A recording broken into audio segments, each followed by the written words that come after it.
Plutón. Nos dice la mitología que solamente apareció sobre la superficie en dos ocasiones, cuando raptó a Perséfone y cuando trataba de encontrar una cura a una herida que le habían hecho. Esto es bien interesante porque precisamente hoy con Alejandro Lodi vamos a analizar el eje de identidad por relación, es decir, una de las expresiones donde aparece Hades, Plutón, en las relaciones. Y gracias a poder ver esa polaridad entre Venus y Marte, podemos entender más de qué va Plutón, cuál es cuál es su función humana. Pues querido Alejandro, qué gustazo estar acá contigo. Gracias por aceptar esta invitación y hoy Por- cerramos esta tres triples, tres tri. Sí, las tres tristes tretas transpersonales. Bueno, qué suerte que me invitaste, gracias. Yo agradezco. Con una admiración total en tus libros, este último libro que acaba de sacar Kier, precisamente hablas de este análisis en profundidad para entender los transpersonales y uno de los análisis que haces allí es cómo Plutón aparece en la escena en las relaciones, en el eje de identidad por relaciones. Es decir, Claro. si observamos en la carta natal, ese eje está entre Libra, Venus, y su opuesto Aries, Marte, o Tauro, Venus, y su opuesto Escorpio, Marte. ¿Mm? Exacto. Sí, sí, el tema de la pulsión vital, de la fuerza creadora y destructiva, que es la más profunda y genuina fuente de nuestra vida, em, aprendemos a reconocerla básicamente en el mundo de las relaciones, ¿no? Em, poniendo de antemano la letra chica del contrato, ¿no? El- la psicología ha desarrollado una comprensión muy profunda de la pulsión vital y también ha dicho que la pulsión vital es algo que desborda toda forma, ¿no? O sea, en tanto formas encarnadas, nuestras conciencias que surgen en formas encarnadas, em, la expresión de la pulsión vital está fuera de nuestro control voluntario. Desde un punto de vista, esto primero genera como un escozor, ¿no? Es como si estuviéramos a merced de ellas. En verdad es cierto, sí. No, no tenemos dominio en cuanto a control, ¿no? De esa fuerza que anima nuestra vida y que es tanto destructiva como creativa, ¿no? Y esto se da mucho en el mundo de relación, porque el mundo de relación, sobre todo, en especial por fuera de las relaciones familiares, que sería más Luna-Saturno, donde desde nuestro imaginario emocional, eh, esas relaciones, el vínculo con nuestros padres, tendría ciertas garantías, todo esto entre comillas, ¿no? De garantías de incondicionalidad y demás.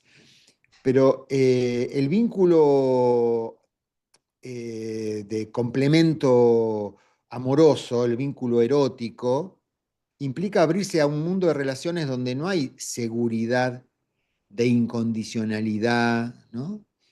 Y aparece ahí la primera mueca de atracción y de espanto, ¿no? Somos atraídos eh, de un modo contundente hacia otros eh, y no tenemos garantizado en ese encuentro incondicionalidad. Es decir, el vínculo amoroso es por naturaleza riesgoso, incluye riesgo. Y como siempre, ante la aparición de riesgo, surge la reacción más básica, reacción lunar, que va a tener que ver con preservarse y por lo tanto controlar. Entonces, la vivencia de la pulsión plutoniana en nuestro mundo de relaciones, en nuestro mundo de encuentros amorosos, va a estar signada por, por una sombra de ser controlado o controlar, ¿no?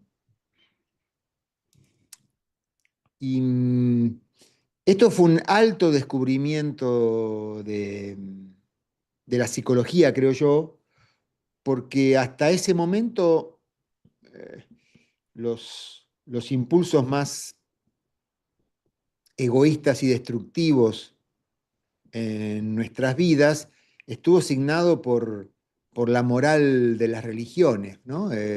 Por, lo, por, por el anhelo de controlar la fuerza agresiva, la fuerza sexual, la pulsión agresiva, la pulsión sexual, la pulsión de poder. Y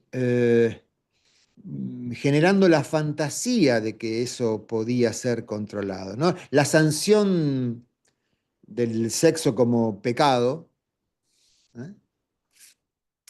¿eh? Como algo que debe ser reprimido, porque si no asegura un descontrol caótico y destructivo, genera una distorsión severísima y ha sido un poco la forma en que la humanidad ha, ha creído que puede llevar adelante una expresión saludable de la pulsión plutoniana, ¿no? Esto ha cambiado mucho y no tanto. Y no tanto. ¿Eh?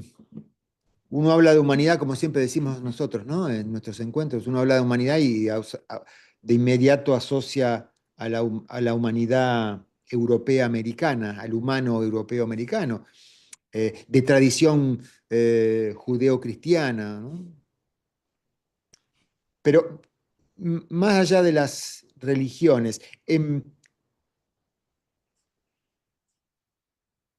mundo más religioso, más controlador de la pulsión, siempre ha, por ejemplo, necesitado velar a la mujer como fuente de atracción pecaminosa, ¿no es cierto? Y no solamente en lo que vemos en el mundo islámico, ¿no? Sino también en nuestra tradición católica y judía también aparece eso, ¿no? Es decir, la reflexión y meditación acerca de Plutón nos expone a profundizar en algo que es una sombra de la humanidad aún hoy, y acaso lo será. ¿Qué hacemos con la fuerza destructiva que nos constituye? Fuerza destructiva, tan destructiva como creativa. ¿Qué hacemos con la violencia?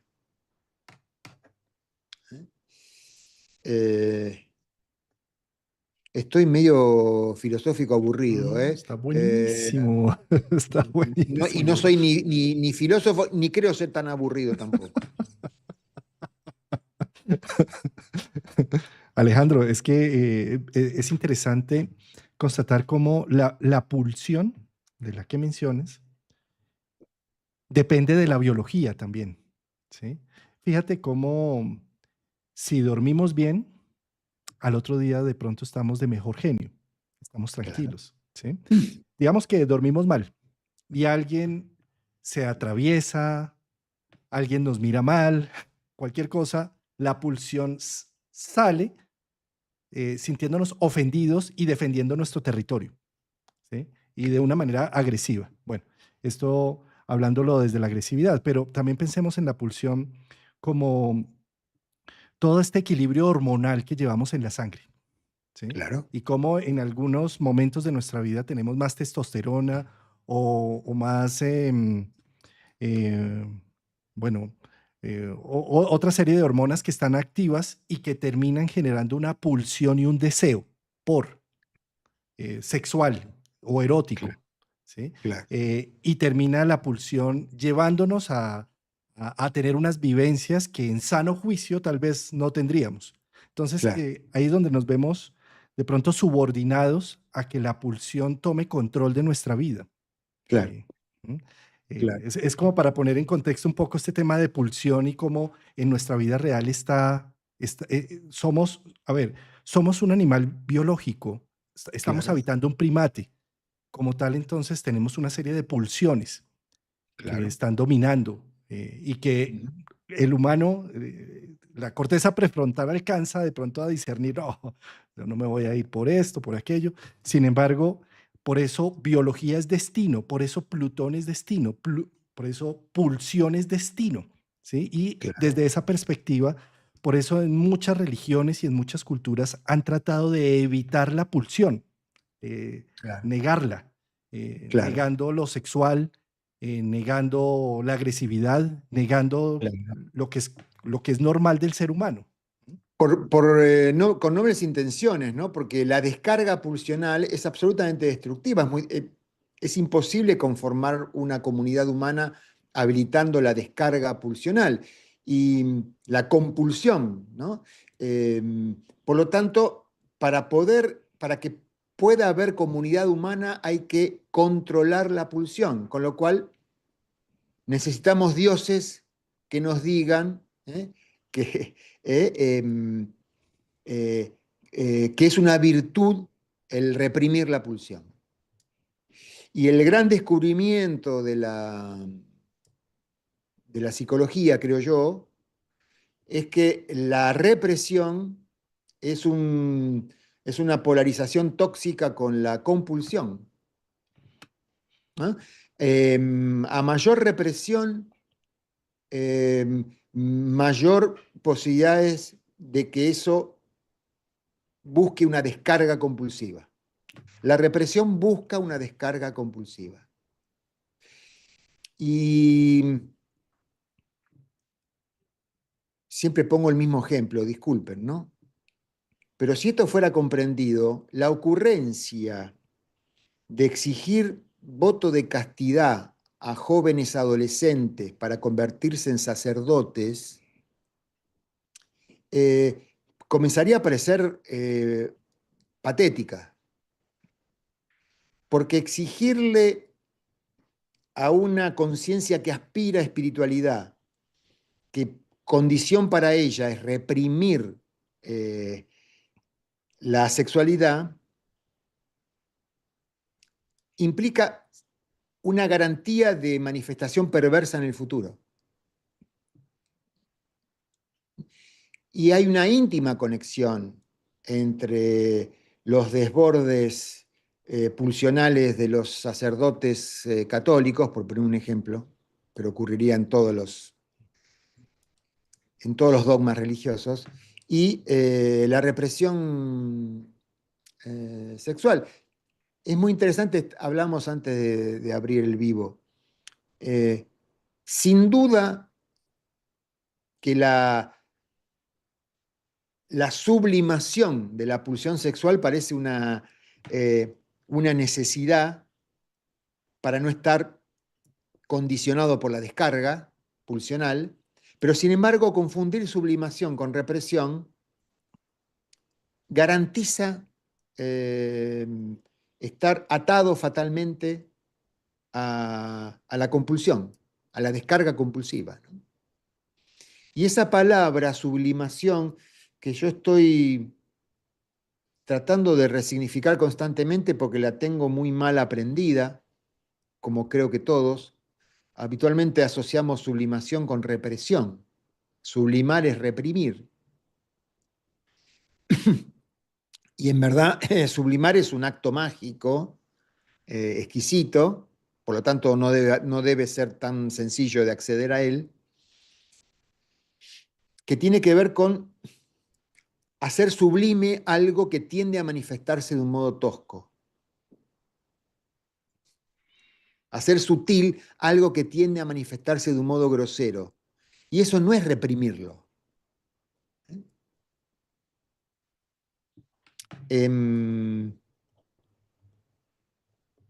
Sin duda que respecto a la violencia, al poder y a la sexualidad, sublimar nuestro anhelo de matar a todo el mundo que no esté de acuerdo con nosotros, de copular sin distinguir con quién ni a quién, y controlar todas las voluntades a favor de que se cumpla lo que yo quiero, eh, mm, la posibilidad de que eso no se manifieste de ese modo es sublimar que esa tendencia compulsiva pulsional, perdón, que esa tendencia pulsional se exprese de un modo mucho más creativo que destructivo.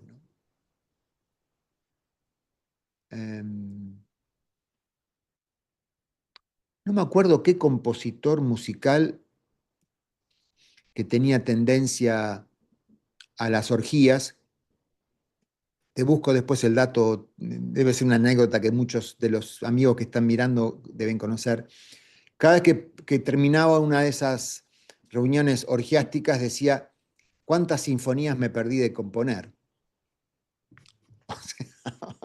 O sea, en toda esa descarga arrebatada de sexualidad, había un montón de fuerza vital creadora, generativa, que se descargó, que se echó, entre comillas, se desperdició o echó a perder, ¿no? Bueno, eso sería el lamento de una conciencia humana que no logró sublimar, digamos.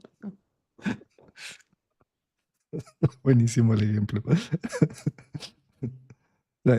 Sabes que utilizaste un término grosero que también pienso que es como la expresión gruesa, Claro, tosca, burda, ¿sí? exacto, Que sale exacto, exacto, sin ningún filtro, además, ¿no? Eh, exacto.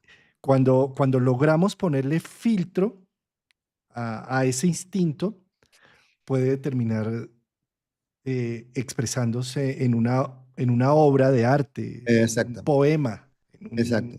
Ahora, algo antipático respecto a esto es que para que no sea represión, ese filtro tiene que surgir del hartazgo. Em, Tengo que hartarme del pecado para, para exigirme dar una respuesta distinta, ¿no? Y esa es un equilibrio peligrosísimo, delicadísimo. Nadie tiene la fórmula de cómo hacerlo, ¿eh? Eh, pero entre comillas, haber agotado cierta dimensión de descarga pulsional es lo que quizás habilita el acceso fluido, hasta diría natural, a una expresión más sublimada, ¿no? Em, Hay estamos tocando un tema sobre el que hay mucha confusión. Vivimos en una confusión respecto a esto, ¿no? Lo que yo comenté recién de los sacerdotes católicos no es una crítica a la Iglesia Católica, sino es describir una confusión que seguramente ocurre con las mejores intenciones, pero es una confusión que genera pesadillas. Y bueno, con solo acceder al portal de noticias una vez terminada nuestra charla, podemos tener la corroboración de que vivimos en una confusión. No sabemos qué hacer con la pulsión. No sabemos qué hacer con la pulsión.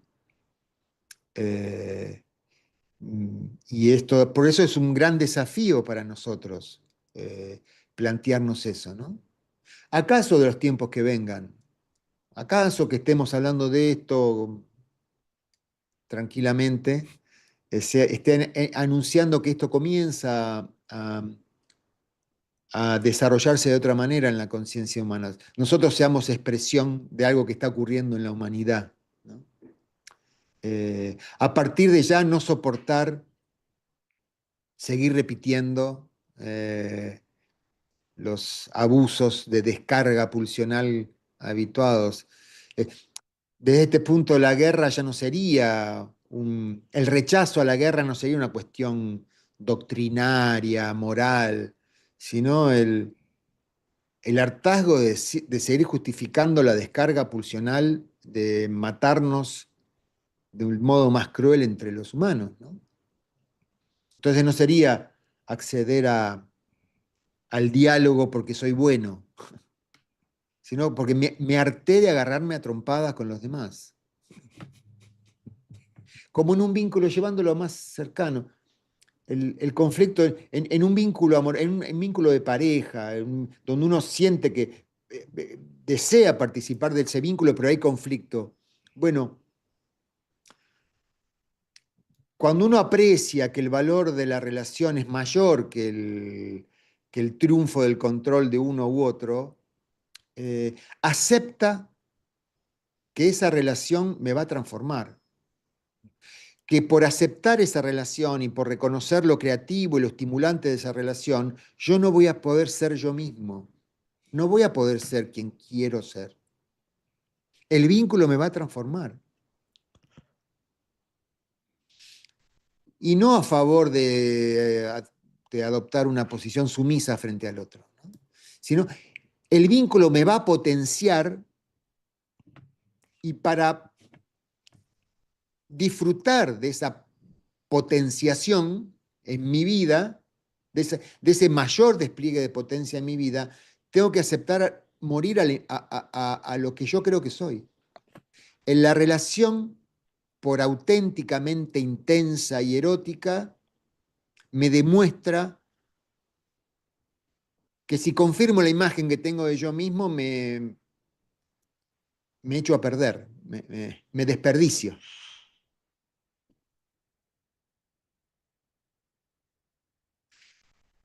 Muy fácil decirlo, ¿no? Pero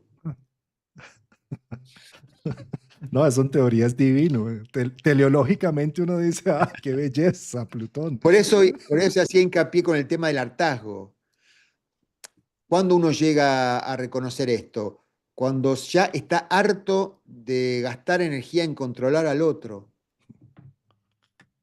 y harto de esperar que el otro sea distinto a lo que muestra, de que el otro sea como yo quiero que sea. Cuando uno llega al hartazgo, mucha- y uno descubre que muchas veces antes de aceptar ese hartazgo, decidió romper el vínculo para, ¿no? Terminar la relación, para apostar a una nueva relación en donde en esta relación sí que me voy a salir con la mía. Voy a lograr que el otro. Bueno, o me enamoro creyendo que sí, que lo encontré, que el otro es exactamente lo que yo necesito y después descubro, no, que no era exactamente. Me trae conflicto también. Bueno, a lo mejor en la primera relación amorosa, en las primeras 3 o 4, pero cuando llego a la relación amorosa número 20, cuando ya me enamoré 25 veces y me defraudé 25 veces, algo empieza a decir, bueno, estoy harto de esto. Se trataba de algo distinto. Se trataba de algo distinto. No de transformar al otro, convertir al otro en lo que yo quiero que sea, sino aceptar al otro y en esa aceptación aceptar que ese hecho requiere desistir de la imagen que tengo de mí mismo, que a corto plazo puede ser un disgusto y a largo plazo es un alto beneficio. ¿Por qué? Porque la imagen que tengo yo de mí mismo es fragmentaria. La imagen que tengo de mí mismo no es absoluta y completa. Y que la persona de la cual me enamoro no confirme la imagen encantada que tengo de mí, demuestra que me ofrece desarrollarme de un modo mucho más pleno que lo que ofrece es las posibilidades de esa visión fragmentaria que tengo de mí mismo. Em, Por supuesto, si esto es una idea filosófica, es un espanto y ya apago en este mismo momento y me retiro de acá. Esto, yo siempre hablamos de esta manera, ¿no? Hablamos con la esperanza de estar compartiendo una descripción con quien nos escucha. Yo realmente no estoy diciendo algo que tenga que hacerse. Estoy describiendo algo que ocurre, acaso algo que ocurre. Y que para quienes peinan canas, quizás sea más evidente que para aquellos que despliegan su cabellera sobre sus hombros, ¿no? Abundante sobre sus hombros.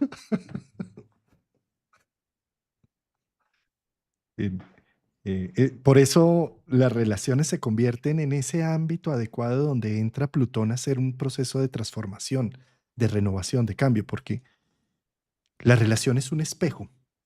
Claro. Y al ser un espejo, entonces me pone en evidencia eh, cosas que yo no creía que eran mías. No, Exactamente. ¿Mm? Y Exactamente. que cuando me pongo en la pugna de más bien tratar que el otro sea lo que yo quiero, pues no estoy viéndome en el espejo, que el espejo me está diciendo es que mira lo que tú no estás, lo que tú no quieres ser. ¿Sí? Exactamente. Exactamente. Tú mencionabas en el libro algo precioso, ¿no? Que cuando ya peleo tanto con mi sombra, que ya cuando estoy a punto de matarla me doy cuenta que soy yo mismo.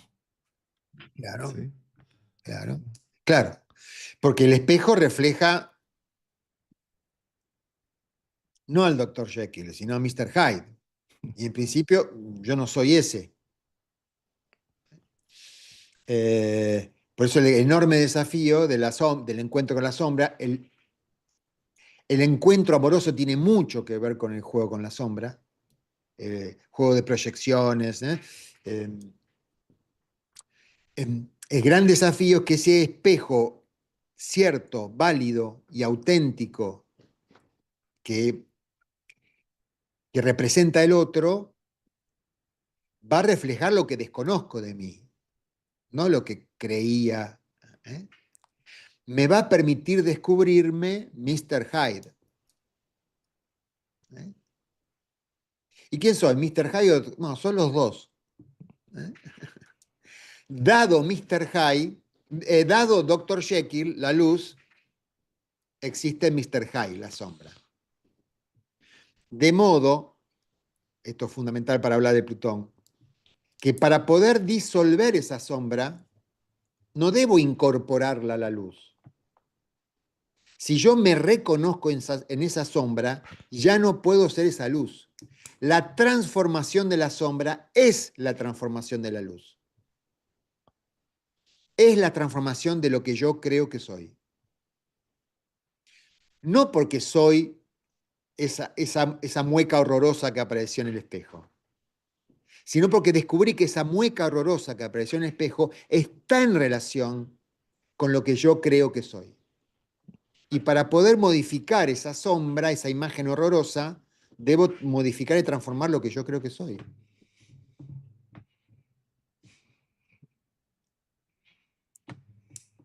Y la pregunta es, ¿por qué no lo haría? ¿Por qué tanta resistencia? Si ya vi lo horroroso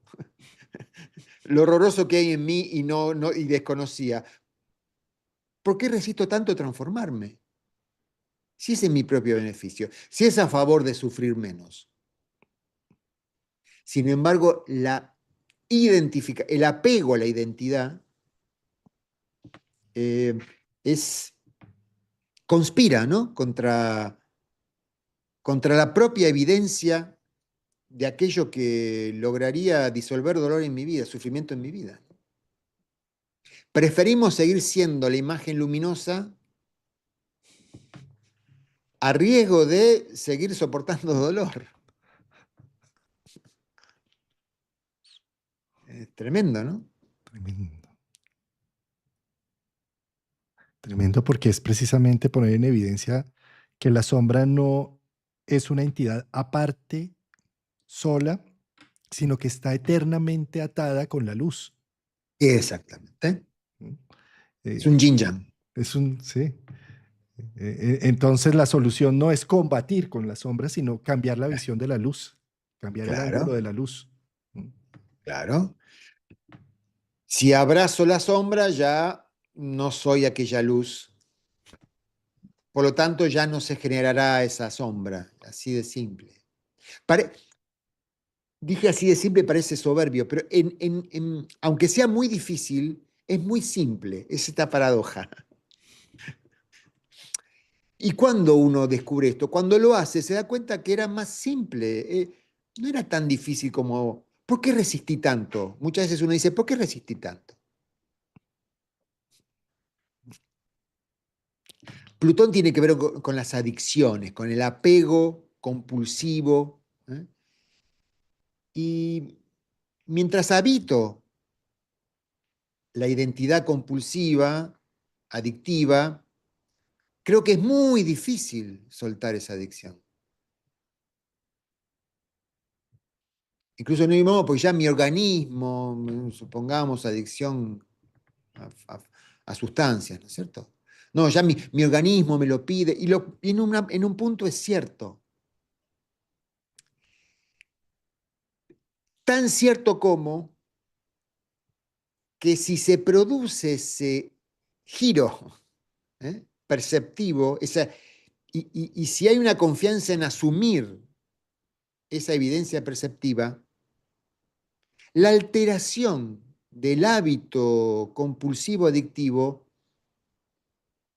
no era, no era tan tremendamente difícil como había imaginado. Yo he escuchado mucho, cuando no, qué sé yo, también para salir de lo autobiográfico, pero yo he escuchado mucho de personas que convencidas de que no podían dejar la sustancia, cierta adicción a la bebida, de pronto ante un hartazgo, incluso inconsciente, ni siquiera me di cuenta que estaba harto, una noche dije, esta es la última copa. Y, y no tomé más. Esa persona que pensaba que era imposible, que iba fatalmente a recaer, agotó esa, ese encaje adictivo. Se salió del surco adictivo.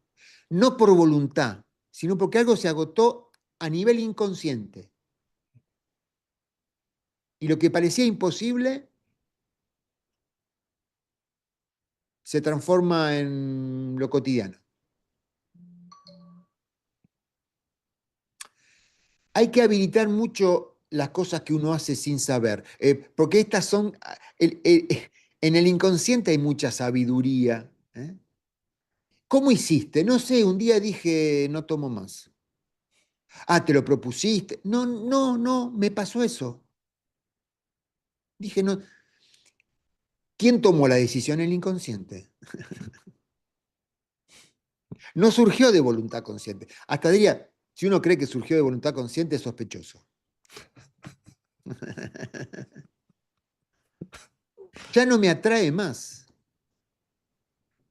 Ya está celebrado. Ya está celebrado.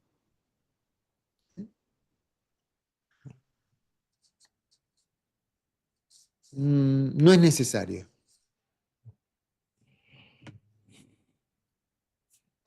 Estoy años trabajando en terapia y nunca toco cierto tema, siempre de vueltas. Un día lo toco, y espontáneamente, ni siquiera me lo propuse. Y a partir de ahí el proceso terapéutico hizo un giro. Ah, ¿y te propusiste? No. Dije, bueno, más sí, lo cuento.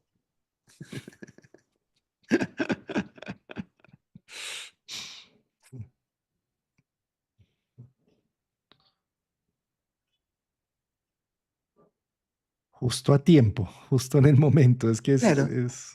es interesante. Fíjate, tú en el libro mencionas precisamente, haces como una definición de qué no es la sombra. Dice, la sombra no es un trabajo, o sea, No. no es una meta, no, no es No es lo que me falta reconocer, lo que me falta incorporar. En nuestro mundo astrológico yo he escuchado, debo haberlo dicho yo muchas veces incluso, ¿no? No, bueno, Júpiter lo tengo bastante concientizado. Sí, me falta ahora Mercurio. Como si fuera por partes el asunto, ¿viste? Ahora me falta incorporar Mercurio. Ahora ya lo tengo, no, lo tengo bastante, ahora lo tengo bastante concientizado. Ahora me falta. No, no es eso.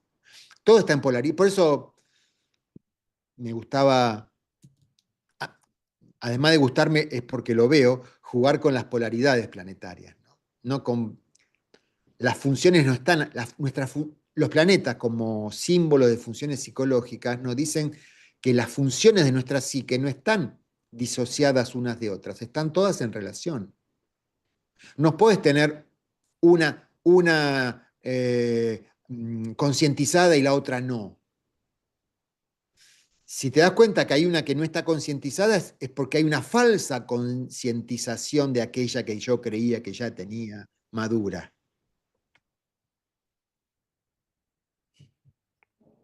¿No? Traducido al mundo de relaciones. Si yo digo me llevo bien con mi padre, pero muy mal con mi madre, algo tiene que hacerme alarma. Algo tiene que encender una alarma. Me llevo bien con Saturno, pero no me llevo tan bien con la Luna. Algo. Tengo en luz a Saturno, pero en sombra a la Luna. Algo tiene que encender una alarma. ¿Acaso porque creas que te llevas tan bien con tu padre, es que te llevas tan mal con tu madre?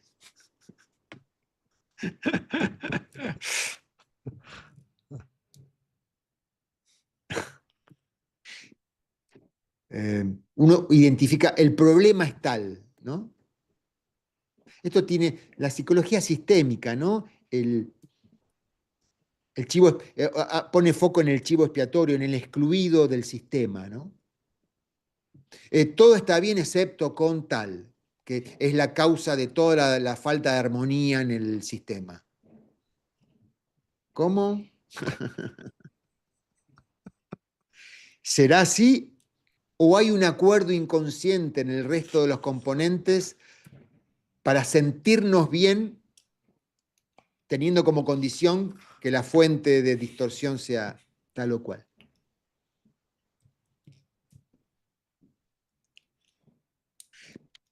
Esto es lo que obliga, la mirada de polaridad obliga a una mirada sistémica, que no es a favor de tener que hacerlo, sino porque uno percibe que refleja de un modo mucho más profunda la realidad de nuestra vivencia humana.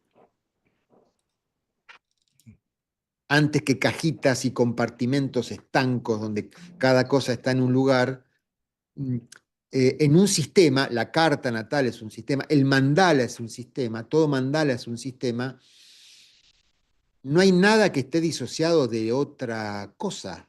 Todos los componentes del sistema están en relación. Y la armonía o desarmonía tiene que ver con el equilibrio o desequilibrio de cada una de esas funciones, como una orquesta. Todos sonamos bien, excepto los vientos. No, pero ¿cómo? Hay que hablar con la trompeta. ¿Entiendes? Sí, sí, es por eso que nosotros no podemos hablar de un trabajo con la sombra directamente, sino que me está mostrando es qué estoy haciendo con la luz, ¿sí? Para que me refleje esta sombra, ¿sí? Como es esta paradoja también que para reconocernos como individuos necesitamos reconocernos en sociedad, en pareja Claro. o en el otro, ¿sí? Bueno, absolutamente. Bueno, si nuestra identidad consciente, nuestro yo, es un fragmento de la totalidad de lo que somos, lo que decimos que somos, la imagen que tenemos de nosotros mismos es un fragmento de la carta natal. ¿Sí? El destino, esto es, los hechos que vivo y las relaciones que establezco con los demás, es un encuentro con lo que quedó fuera de esa imagen fragmentaria. Es un encuentro a favor de la completud, de reconocerme en la totalidad de lo que soy. Pero para eso debo aceptar, debo reconocer que lo que me trae el destino de la mano de hechos y de la mano de relaciones, sea lo que fuera que trae, es un encuentro con lo que soy. El encuentro con el destino es un encuentro con lo que soy. No puede ocurrirme nada y no se puede presentar ninguna relación en mi vida que sea ajena a lo que soy.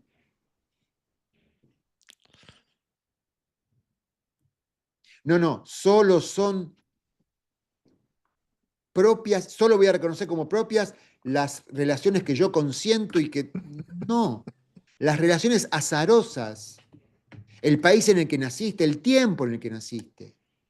Ay, si hubiera nacido en otra época, yo tendría que haber nacido en otra época. ¿Qué es eso? La época en la que naciste, el país en la que naciste, la condición social en la que naciste, es expresión de lo que sos.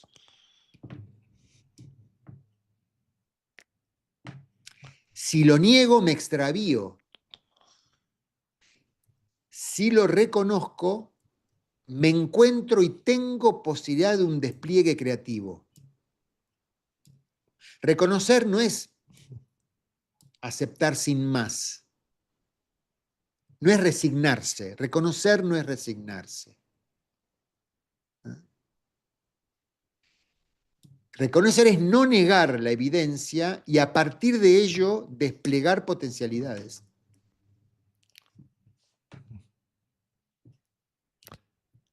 Eh, Ahí estás tocando uno de los temas de la relación más importante que debemos cultivar en una fraterna amistad que se llama la relación con el destino. Sí. Claro. O sea, si no somos capaces ni siquiera de relacionarnos bien con el destino en el que caímos, llamémoslo, que ni siquiera que caímos, que es nuestro, que es la expresión nuestra, ¿sí? Si no tenemos una buena relación con ella, con ese destino, ¿cómo vamos a relacionarnos después bien en pareja, con nuestra Claro. familia, con todo el mundo, si siempre estamos en una crítica constante y que esta no era la cultura donde yo debía nacer, yo debía de ser Claro, europeo, o sea, yo debía ser claro, colombiano, claro, ¿sí? claro, claro. Sí, sí, sí. Em, sí, y es interesante porque en el destino hay una reciprocidad. Quiero decir, cuando se establece ese reconocimiento con el destino, mis decisiones conscientes comienzan a participar de los hechos y relaciones que vivo. Hay un componente de los hechos y relaciones que vivo que siempre parecerán como azarosos y que me ocurrieron. Pero en la medida que yo me reconozco en ello y no lo resisto, comienzo a participar del carácter, del tono, de la cualidad, de los hechos y de las relaciones que se presentan en mi vida. No de un modo, no de un modo absoluto, no es que a partir de ahora todo lo que ocurra y todo aquel con el que me vincule será lo que yo quiera. No, no, no, no tiene que ver con eso. Siempre habrá una ecuación consciente-inconsciente. Pero comienzo a percibir que cierta fatalidad se disuelve. Y yo comienzo a reconocer que participo de, no, no que soy centro absoluto, sino que participo de todo lo bueno y no tan bueno que se presenta en mi vida. No soy una pasiva víctima del destino. Tampoco soy su absoluto artífice. Hay una ecuación, hay una polaridad, que no deja de ser la polaridad consciente-inconsciente. Lo que creemos que estos dos que están hablando acá en Zoom en este momento son la pequeña punta de un iceberg que se sumerge en el mar inconsciente. No tenemos la menor idea de por qué estamos diciendo esto que estamos diciendo en nuestra conversación. Tenemos alguna idea, tratamos de acompañarlo, pero en verdad lo que profundamente nos mueve a decir lo que decimos y cómo lo decimos se sumerge en el inconsciente. Estamos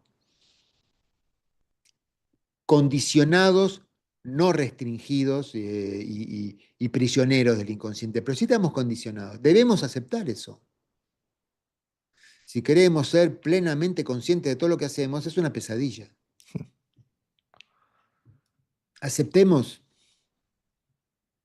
Sí, yo en algún momento decidí estudiar astrología y definí y quise y decidí dedicarme a esto. Ahora, ¿por qué me dedico a esto? Realmente, ¿cuáles son los motivos por los cuales yo desde hace décadas me dedico a trabajar con símbolos astrológicos? No tengo la más mínima idea porque se sumerge en el misterio profundo de mi vida. Me sumo a ello y trato de ir surfeando con esa corriente que apareció en algún momento. Pero no fue mi decisión. ¿Participó mi decisión? Sí, en algún momento participó, pero la fuente no fue mi decisión, entre comillas. La vocación lo elige a uno. La astrología me eligió a mí. Con los encuentros amorosos podríamos decir lo mismo. Con lo cual, ¿quién tiene el poder sobre mi vida?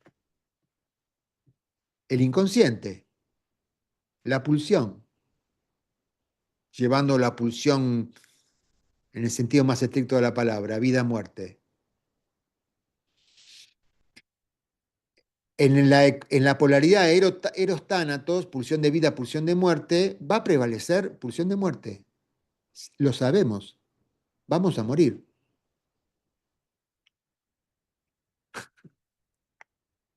Va a prevalecer la pulsión inconsciente, la que está más allá de nuestra voluntad.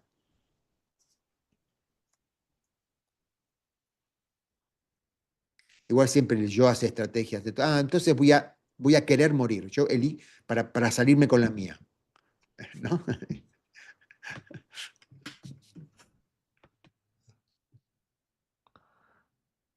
Plutón nos expone a esto, ¿viste? A esta evidencia. Nuestra vida, el poder en nuestra vida lo tiene una dimensión inconsciente. También podemos llamar una dimensión espiritual o dimensión de misterio, pero en términos plutonianos podríamos decir eh, el inconsciente profundo, que no es una construcción imaginaria, sino que está en la célula. La pulsión está en la célula, está en lo biológico, como bien decías antes. ¿Eh? No es opcional, no tengo opción de elegir vivir la pulsión o no, se impone, se impone. Tú retratas ¿cómo decirlo? Estas expresiones las retratas muy bien con el análisis de una polaridad que se genera entre Venus y Marte, como Marte queriendo tener omnipotencia y Venus Claro, la impotencia, y en el centro claro, Plutón claro. librando estas determinaciones, ¿no?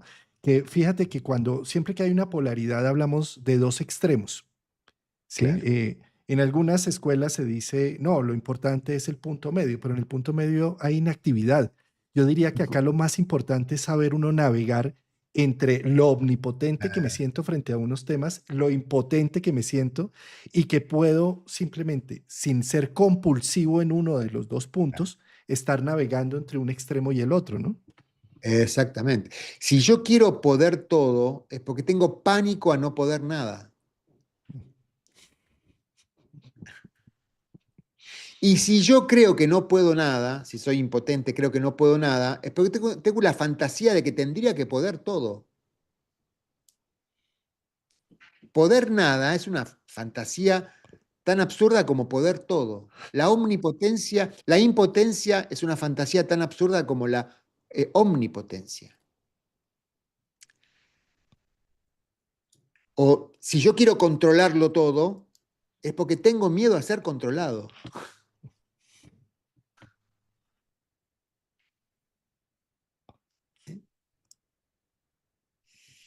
Es porque soy un miedoso.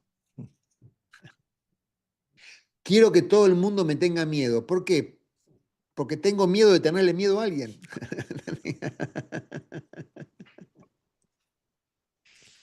Hasta que no se suspenda esa lógica, Plutón queda trabado allí.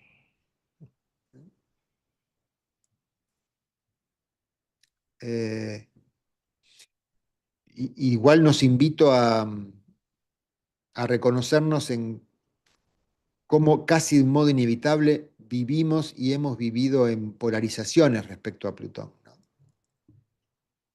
¿Y acaso habremos de vivir, aún teniendo conversaciones como esta y demás, ¿no? Eh, Porque no es un desafío individual, esto es algo que tiene que ocurrir a escala humana, un, un- un-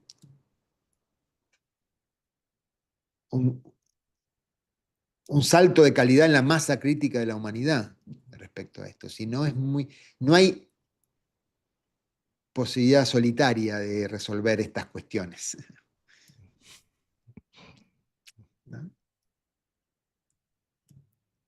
Ya. Cuando meditamos acerca de otras personas es muy desesperante esto, ¿no? Eh, Porque bueno, lo voy a solucionar yo más allá de la humanidad. No, no es un problema de mi vida que yo pueda solucionar yo. No, no, es, es una condición que se manifiesta de esta manera a escala humana, ¿no? Eh, por eso es importante compartir conversaciones, Juan Carlos, Mm, sin y duda. no, y no presentarnos en púlpitos dictaminando. De acuerdo. La conversación ayuda precisamente a que tus versados estudios y mis versados estudios entren en conversación, en una comunicación, Claro, para poder tejer, conectar, claro, y no polarizar tampoco. ¿Sí? exactamente. Y que quienes nos escuchan participen de esta misma percepción que estamos teniendo nosotros, con la misma zozobra, también con el mismo entusiasmo, ¿no? Porque se combina todo. ¿Te imaginas terminar la conversación con 10 consejos para resolver la música? Paso número uno, haz estos 10, en estos 10 días repite Claro, esta secuencia y repítete esta frase. claro, claro, claro, claro. Eh, no, no, acá estamos todos. Tiene mucho esto que hacemos de miembros de una aldea sentados en ronda compartiendo lo que les pasa en la vida, ¿no? Eh, no tomando nota de lo que diga alguien que ya sabe lo que hay que hacer, cómo vivir. Esta, esta cosa de comunidad, de contarnos lo que nos pasa, lo que vemos sin presentar fórmulas mágicas, soluciones.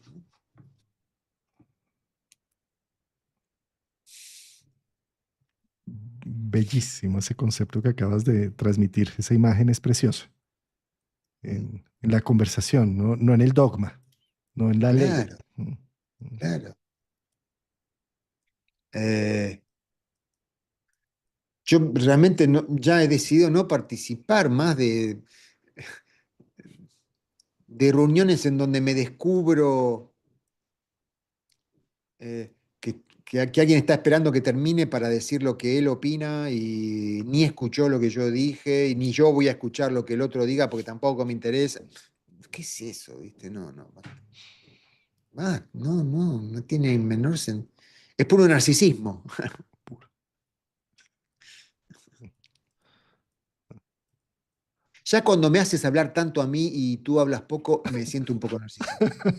Engañas, siempre me decís otra cosa, pero es una de las tres tristes tretas que...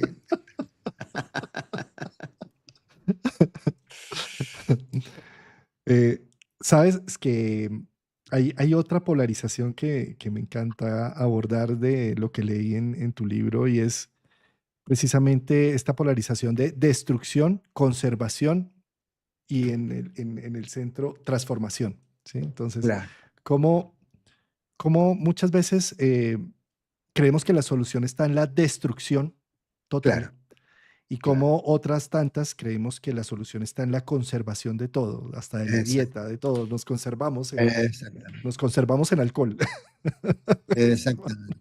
para, Exactamente. para en el fondo lo que hay cuando se logra ver en esta polarización, hay transformación, evolución, Claro, movimiento. claro. ¿Mm? Claro. Esta descarga destructiva, ¿no? De creer que destruyendo lo que me hace daño, lo quito de mi vida, ¿no? Esta pulsión destructiva, la descarga destructiva, que no permite que aflore, en esa intensidad de descarga no permite que aflore lo creativo, ¿no? Eh, en el proceso creativo hay destrucción. Estoy escribiendo una nota, uno escribe algo, lo borra, se le ocurre otra cosa, ¿no? Está constantemente, el proceso creativo tiene destrucción. Ahora, la pulsión, la compulsión de destruir y punto, de quemar todo, de hacer arder todo, es muy excitante, pero es una polarización. Y ante el temor a esa descarga compulsiva destructiva, puede venir el otro polo de eh, conservar cuidadosamente sin que haya nada sin que pueda ocurrir nada que lo altere, ¿no? Conservar forma, destruir forma, ¿no? Eh, con la vida y muerte, ¿no? Conservar la vida a toda costa, del dilema de las ciencias médicas y de nosotros, en tanto humanos que nos enfrentaremos o hemos participado de un ser querido enfrentando el proceso de la muerte, que se conserve, aún a riesgo de ser sostenida esa vida en modo artificial, con plena inconsciencia, ¿no? Conservar la vida a toda forma, resistir la muerte. Y la contrapartida es, bueno, suicidémonos, ¿no? Entreguémonos a la excitación de lo destructivo. Bueno, no está ni bien ni mal, solo que allí esos dos polos se retroalimentan y se frustra la transformación creativa, se frustra la percepción de cómo en ese proceso de llegar a la muerte hay una dimensión creativa de la vida que se activa por primera vez, ¿no? Eh, sí, claro. Bueno, pero sacándolo de allí, llevándolo a nuestros procesos vitales más cotidianos, estamos adheridos a formas que conservamos y que en verdad no es que retienen vitalidad, obstruyen vitalidad. ¿Eh? Ciertos cajones de nuestros armarios que conservan ciertos objetos, notas,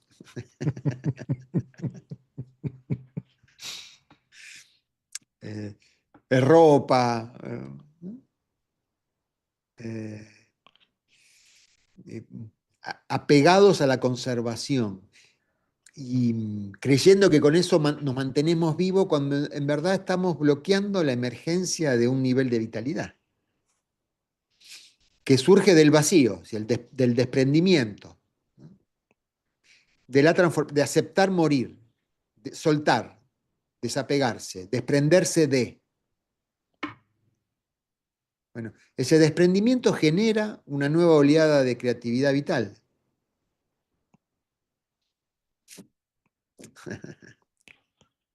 Y del otro lado es creer que estoy prisionero de la forma conocida, con lo cual hay que destruir toda forma conocida.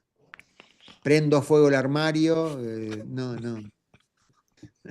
Quemo todos los libros de mi biblioteca. El desprendimiento consciente estaría mucho más a favor de la transformación, claro.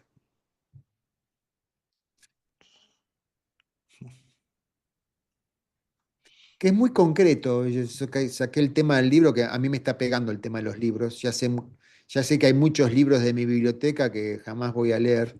¿Por qué los conservo? La transformación creativa sería poder dárselo a alguien que sé que lo va a poder aprovechar, ¿no? ¿Por qué lo conservo? Si sé que no lo voy a leer.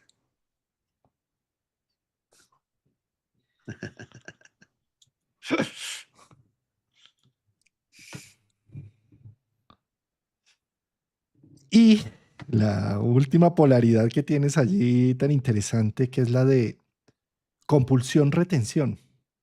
¿Sí? Claro, Compulsión, retención y en el centro, pulsión. ¿Sí? Que esa prácticamente la claro. abordamos desde el principio. Sí, la abordamos al comienzo, es verdad. Es verdad.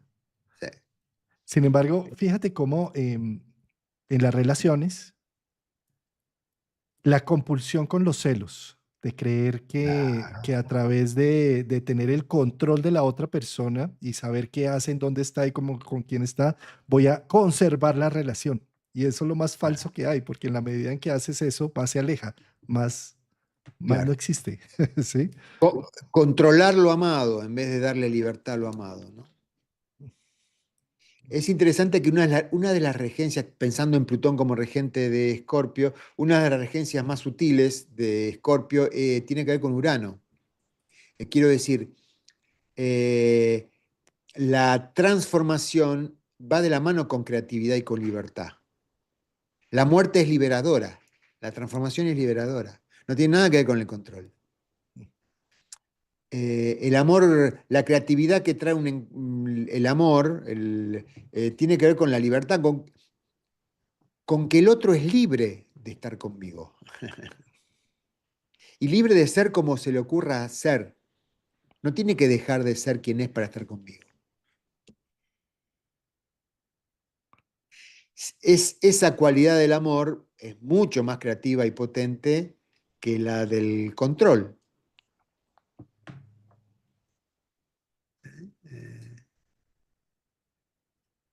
Excede las relaciones románticas, ¿eh? Esto puede ser llevado a cualquier tipo de relación.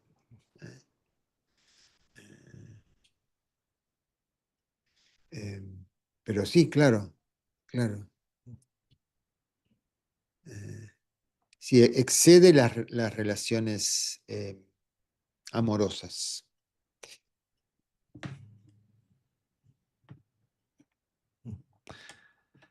Pues Alejandro, qué gran conversación y yo los invito a que lean el libro de Alejandro porque hay más profundidad. Yo esta parte de Plutón la tuve que leer, llevo una semana leyéndola, te soy sincero, mirándola y viendo los ejemplos y viendo sobre todo este ejemplo que pones al final entre Hitler y, ay, se me fue El Mahatma Gandhi. El Mahatma Gandhi, sí, que son dos figuras tan antagónicas y que uno es representante de Libra, el otro representante de Tauro. O sea, es impresionante este ejemplo cómo pone ya en contexto estas polarizaciones y cómo el que por astrología debería ser más radical termina siendo el Pacífico. Sí.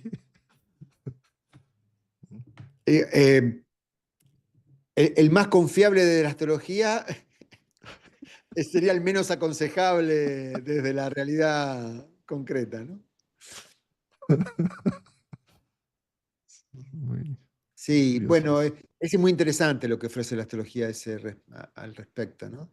Porque en la vida de Gandhi, en el libro profundizo en eso, la mención a Hitler es apenas un, un comentario, pero em, La astrología permite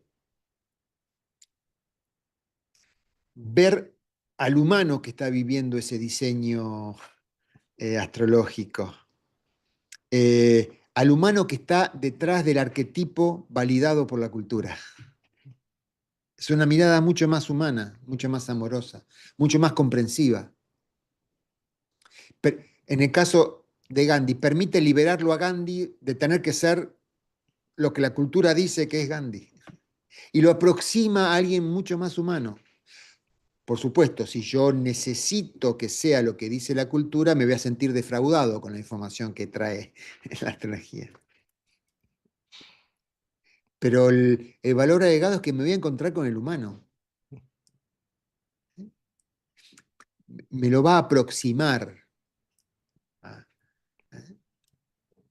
Es bajar de la estatua a...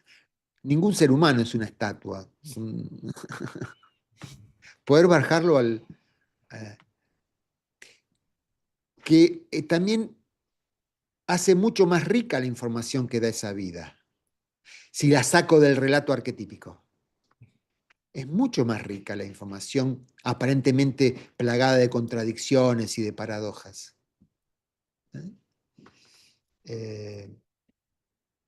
La encarnación arquetípica es luz, es luminoso.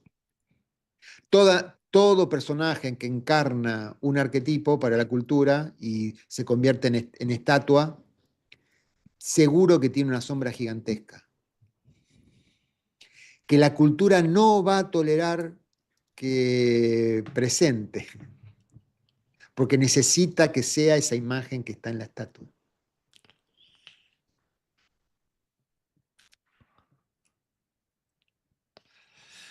Y como no toleramos esa parte de la sombra, ni la vemos. Sí, eso es Claro, bien. Pero fíjate que eso pasa también en las familias y en las casas, ¿no? claro, No toleramos que mi padre o mi madre no sean esas figuras luminosas, ¿no? Entonces, claro, sigo imaginándome que lo que me dio fue afecto cuando fue abuso. Sigo creyéndolo claro, y no lo quiero ver de otra forma, ¿no?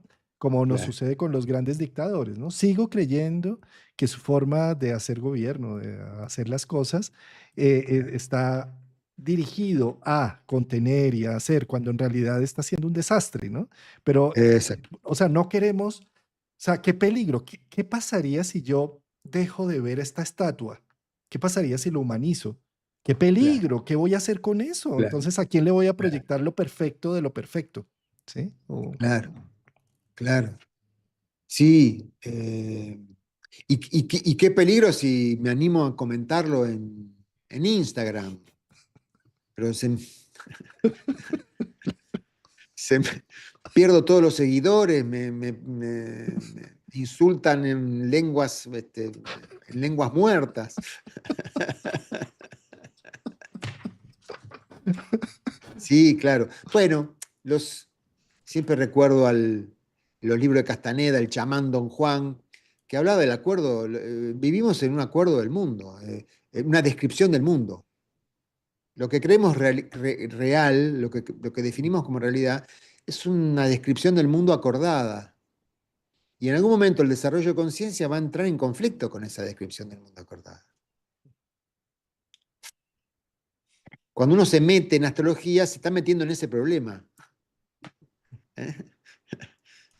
Eh, en astrología y en muchas otras cosas, por supuesto, ¿eh? O en profundizar en uno mismo. ¿Eh?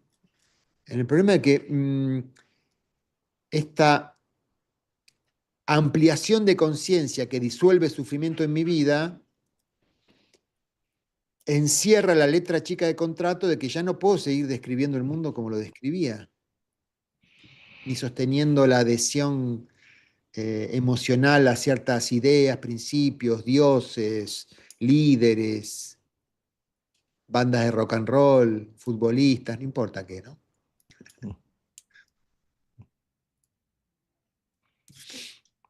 Alejandro, cuéntanos el nombre de tu libro que acá me lo están preguntando. ¿En dónde lo consigo? Espera que va a salir al revés, ¿no? Acá, así. No, ¿No sale bien? Ah, bueno. sale bien, sale bien. Sí. Planetas, personalidad y alma. ya distribuido en Argentina desde hace algunos meses y está en proceso de ser distribuido en Latinoamérica y editado en España. Tuve el honor de ser el prólogo de ese libro. Qué ingrato que soy, qué ingrato que soy. Lo- el libro vale la pena, el libro vale la pena por esas 2 o 3 páginas sustanciosas eh, en donde Juan Carlos despliega su... en donde Juan Carlos dice que soy maravilloso.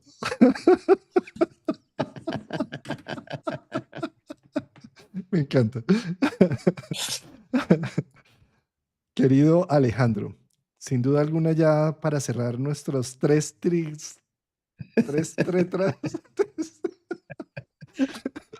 tristes tretas transpersonales. Este ciclo de Urano, Neptuno y Plutón que acabamos de tener. Yo creo que estas últimas palabras que mencionaste son muy claras al respecto, ¿no? Siempre los transpersonales, al ser planetas que no son visibles a ojo desnudo, que necesitamos tecnología, matemáticas, ciencia para poderlos detectar en el sistema solar, de la misma manera, son portadores de ese misterio que afortunadamente nos sacan del pequeño ombligo de creer que tenemos extremadamente la razón y que nuestros dogmas son los únicos y que nuestra visión es la única. Como mencionabas con los escritos de Juan, que abren la posibilidad de ver que esto es maya, que esto es ilusión, fantasía. Exactamente. Exactamente. Sí, sí, necesaria, si no los humanos sucumbiríamos a la angustia existencial, pero que en algún momento del proceso de desarrollo de conciencia, esa construcción necesaria se transforma en un techo, en un borde que, si somos honestos con lo que percibimos, tenemos que animarnos a ir más allá. Seguiremos viviendo dentro del borde, en el mundo de la cultura, de la descripción del mundo, pero con conciencia de otra realidad, una nueva polaridad. Como decía la tradición esotérica, estar en el mundo sin ser del mundo. Nada que nos acerque más a la vida humana que las paradojas. La paradoja. Exact- Siempre, en todo. Mm. Exactamente. Exactamente. Si nos topamos con una paradoja, podemos confiar de que acaso estemos frente a algo verdadero. Eso. Así mismo. Y con la misma paradoja, cuando nos topemos con algo que nos genere más intriga, más cuestionamiento, por ahí es el camino. O sea, aquella situación que nos genere esto es lo que ya lo encontré, esto es lo cierto, esto es lo único, esto es lo verdadero, qué peligro, huye de eso, ¿no? O sea, si no hay nada más que... ¿Mm? Honrando a Plutón, nuestro tema de hoy, como ocurre con el amor, ¿no? ¿Por qué me enamoré justo de esta persona? ¿Por qué? Bueno, hay un misterio allí, hay una verdad allí. ¿Eh? Hay una verdad en esa atracción que se manifiesta de un modo irrenunciable como cuando uno se enamora de alguien, ¿no? Que te pasa en el cuerpo. Hablando de que Plutón está en el cuerpo, te pasa en el cuerpo y no solamente los genitales, todo, tu pelo se ve modificado, te sonrojas, te sudan las manos. Bueno, es una evidencia de que está ocurriendo algo verdadero. Seguramente no es como lo traduzco en primera instancia, pero está ocurriendo algo auténtico. Preciosos programas. Mm. Muchas gracias, querido Alejandro. Yo Ya te nos agradezco inventaremos de otro, ¿no? corazón. Sí, sí, sí, sí. Yo te agradezco de corazón estos espacios, estas conversaciones, eh, que ninguno de los dos ha elegido. Hemos sido convocados por algo a esto, ¿eh? Mm, mm. no ha sido nuestro propósito que se dé esto que se da. Es bien interesante eso que mencionas, es la vocación que nos llama.